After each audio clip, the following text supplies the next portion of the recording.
Olá, amados irmãos, que a paz e a graça do nosso Senhor Jesus Cristo seja sobre cada uma das nossas vidas.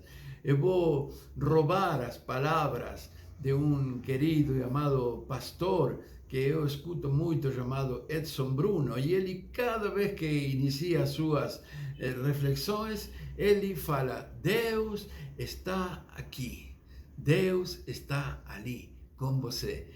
E verdadeiramente eu creio que isso é assim quando nós estamos pregando a palavra do Senhor, quando estamos entrando juntos na sua presença. Então eu louvo a Deus e me alegro neste momento pela sua graça, porque Ele me permite mais uma noite trazer uma reflexão para vocês. E eu tenho minhas reflexões que estou guardando, e hoje desejo compartilhar uma delas com vocês, que tem como título Qual Evangelho? Qual Evangelho? E, bom, pensando nisto, eu quero trazer como texto para nós conversar brevemente acima deste título o que a palavra de Deus nos diz através do apóstolo Paulo em Romanos capítulo 1, verso 16, onde diz: não me envergonho do Evangelho, porque é poder de Deus para a salvação de todo aquele que crê, primeiro ao judeu e depois ao grego. Qual é o Evangelho do qual o apóstolo Paulo diz que ele não se envergonhava?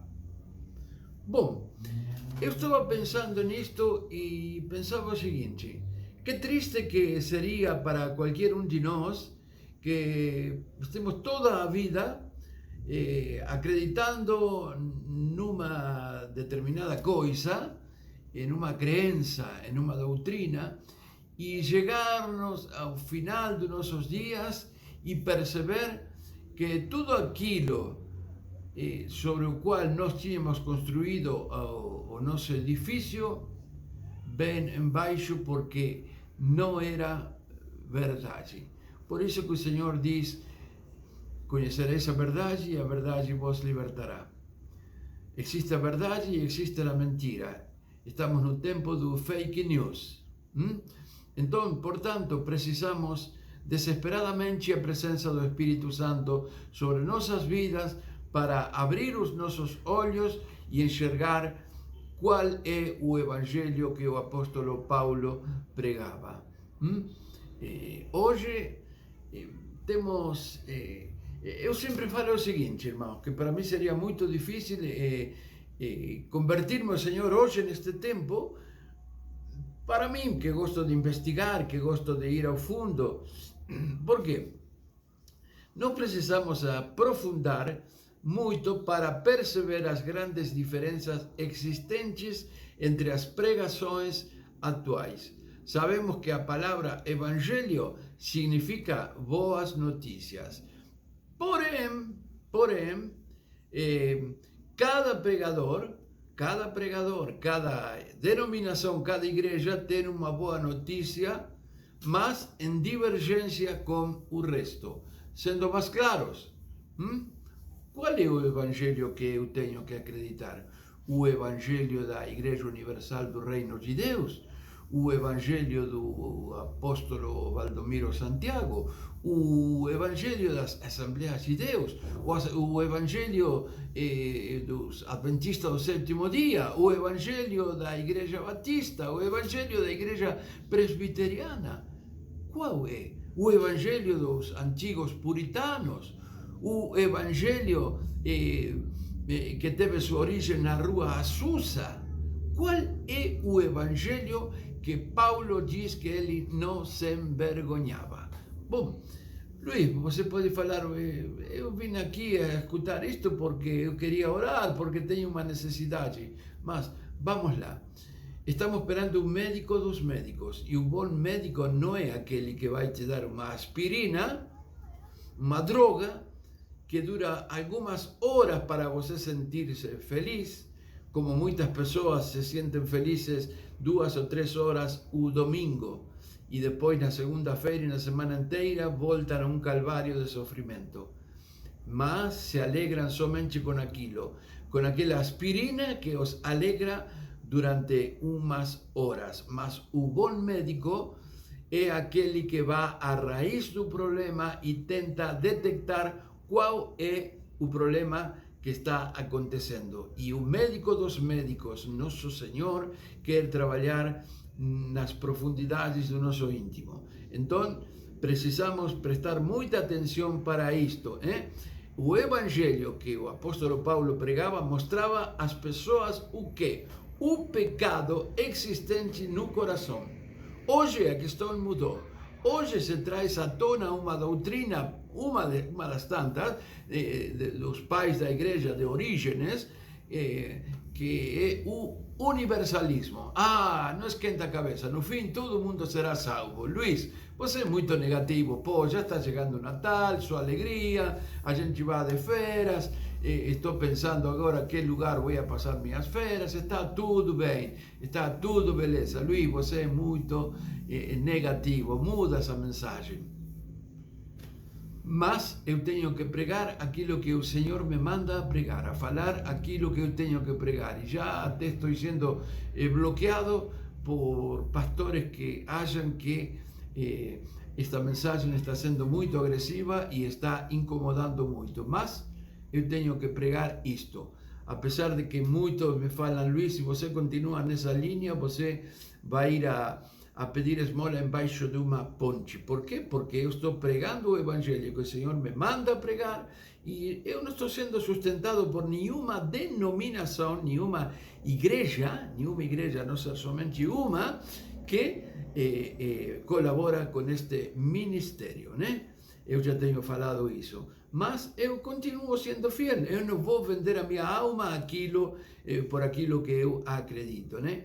Então, muitos utilizam hoje o nome de Deus com fins lucrativos e anunciam aquilo que eu chamo o Evangelho de Capinha Fina ou Evangelho Light, né?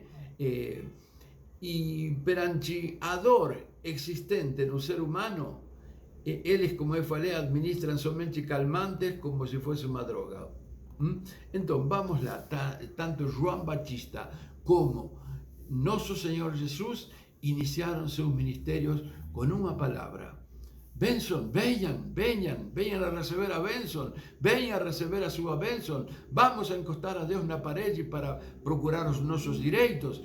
Venha aqui, você quer ser feliz, você quer parar de sofrer, venha. Essa foi a mensagem de Jesus ou de João Batista? Não. O ministério de João Batista e de Jesus começou com uma palavra: arrependei-vos. Arrependei-vos porque o reino dos céus está próximo. Portanto, simplificando e acabando com esta administração, o evangelho que o apóstolo Paulo estava falando, do qual ele não se envergonhava, era um evangelho que apresenta ao homem que ele é pecador, que ele necessita arrepender-se e que ele necessita um Salvador que está de braços abertos esperando para receber ele. Esse é o evangelho do nosso Senhor Jesus Cristo, que se inicia com a palavra arrependei-vos. E eu estou na linha de Judas 3, de batalhar ardentemente pela fé, que uma fé foi dada aos santos. Se hoje temos uma Bíblia nas nossas mãos e podemos ler ela com liberdade, é porque muitos, além de Jesus, derramaram o seu sangue para que essas escrituras chegassem a nossas mãos. Vamos a orar nesta noite, amado Pai.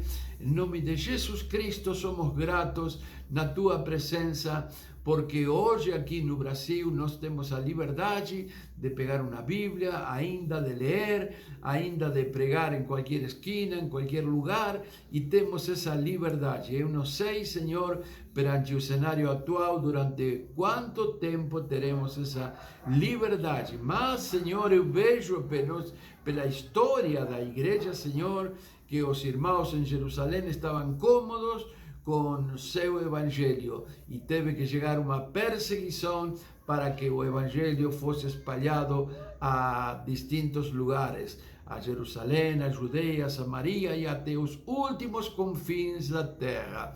Por isso, Senhor, Espírito Santo do Trino Deus, eu não sou aquele que vai convencer as pessoas, eres tu, mas que minha palavra, que aquela palavra que tu colocas nos meus lábios possa servir para guiar as pessoas hacia ti, Senhor Jesus, hacia ti, que eres el Senhor, e que tudo o que faça de palavra, de ação, Senhor, seja direcionado para a glória e a honra do teu nome. Opera, Senhor, sobre aqueles que precisam libertação na sua alma, no seu espírito, aqueles que estão precisando cura divina, Senhor, mas, como eu tenho falado aqui, o mais importante, Senhor, é tratar a raiz dos nossos males. Então, quando seja tratada esta raiz, eu tenho certeza que tua presença será operando em cada vida conforme tua graça e tua misericórdia. Obrigado. Amados irmãos, medite nesta palavra e que a presença do Senhor seja abundante na sua vida. Eu louvo a Deus por mais uma semana que está indo e peço também suas orações pela minha vida, porque estou indo contra a corrente do sistema. E isso tem um custo muito grande, um antagonismo muito grande. Por isso, eu peço vossas orações e intercessões pela minha vida, porque às vezes penso que estou sozinho, mas o Senhor me faz entender que tem muitos que ainda não dobraram seus joelhos perante Baal. Obrigado, Senhor, que a graça do nosso Senhor Jesus Cristo, o grande amor de Deus e a presença integral do Espírito Santo de Deus seja sobre cada uma das nossas vidas. Aquele abraço, mais uma vez, um excelente fim de semana de parte de tu amigo e hermano Luis.